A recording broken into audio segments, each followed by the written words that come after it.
Here's what Brandon Robertson, author of Queer and Christian, had to say about my upcoming book, The Edge of the Inside, releasing March 31st. Quote, Jeremy Jernigan has given us a gift with The Edge of the Inside, a tender, honest, and deeply thoughtful companion for anyone navigating the wilderness of deconstruction. This is a guidebook for the spiritually disoriented and a balm for those who feel alone on the journey. If you'd like to read a copy before it comes out, we'd love to have you join our book launch team. You can find out more at edgeoftheinside.com or at the link in the show notes. Welcome to another episode of Rebuilding Faith. These are 10-minute Bible messages for people with questions and doubts. Last week, we saw Judas put his plan of betrayal into motion. And when that kicks off, Jesus realizes he's in his final moments with his disciples.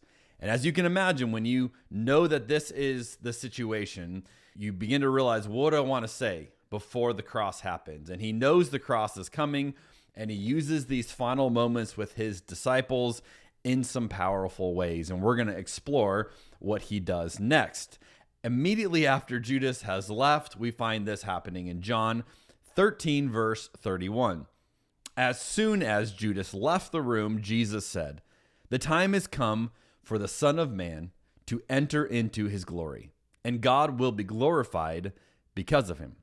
And since God receives glory because of the Son, he will give his own glory to the Son, and he will do so at once."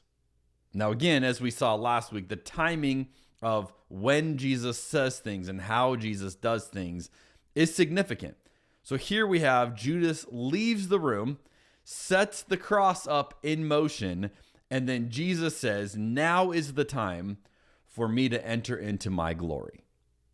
Now, this is not what most of us associate with the glory of Jesus. We tend to associate glory after the resurrection, right? We assume after Jesus has risen, then he has entered into his glory.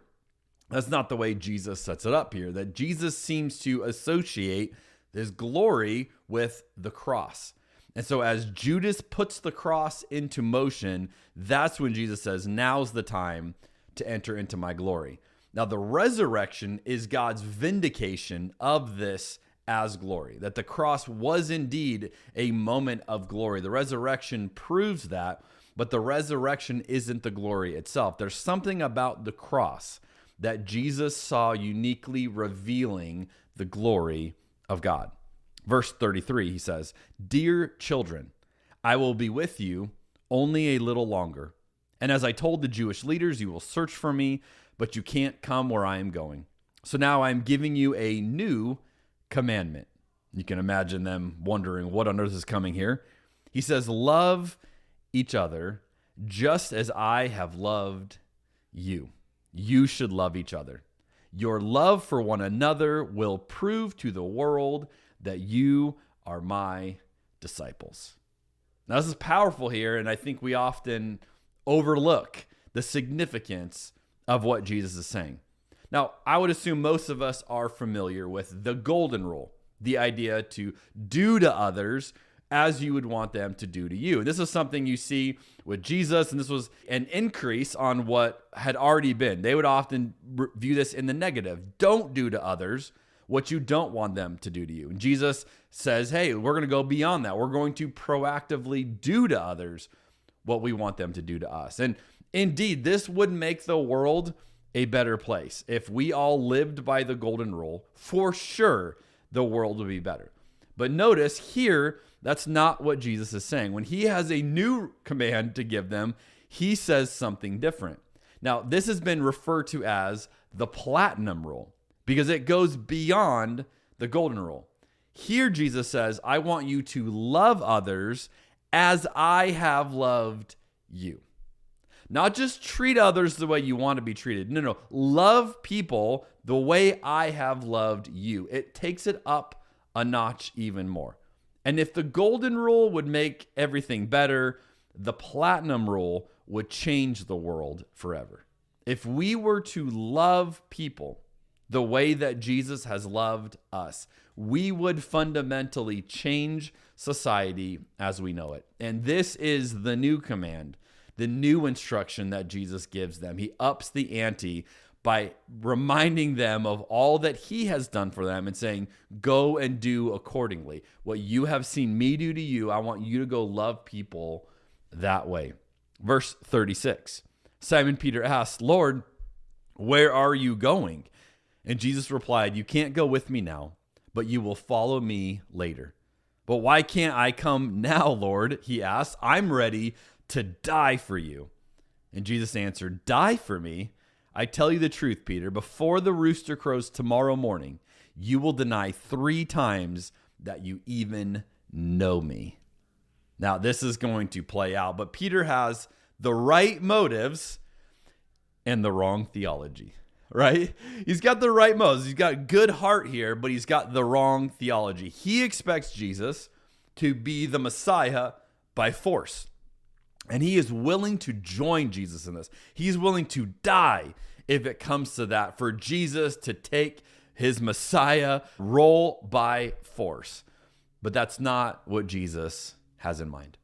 As Greg Boyd has written, like most Jews of his time, Peter believed that the Messiah would be a military leader who would not suffer, but rather would vanquish his enemies. It also explains why Peter appeared so courageous when Jesus was performing miracles, but became cowardly after Jesus' arrest. His false expectations of what Jesus was going to accomplish were shattered. And that is what we see happening here. We might say that Peter is about to go on a deconstruction journey. I mean, this is like thousands of years before we use that phrase, right? But that's what Peter's going to go on. He is about to have his whole theology, his whole worldview, all of his ideology is going to go through deconstruction. And if you have ever been on a deconstruction journey, you know that this is not necessarily going to be fun for Peter. This is going to be hard, but Peter's faith will survive, but not before it completely collapses first. And this is often what we find on these deconstruction journeys. Now, I want to close with something that Jesus says here that, again, is so simple. It's so obvious in one level, and yet it is desperately missing from our world today. In verse 35, Jesus says this, your love for one another will prove to the world that you are my disciples. Such a simple idea.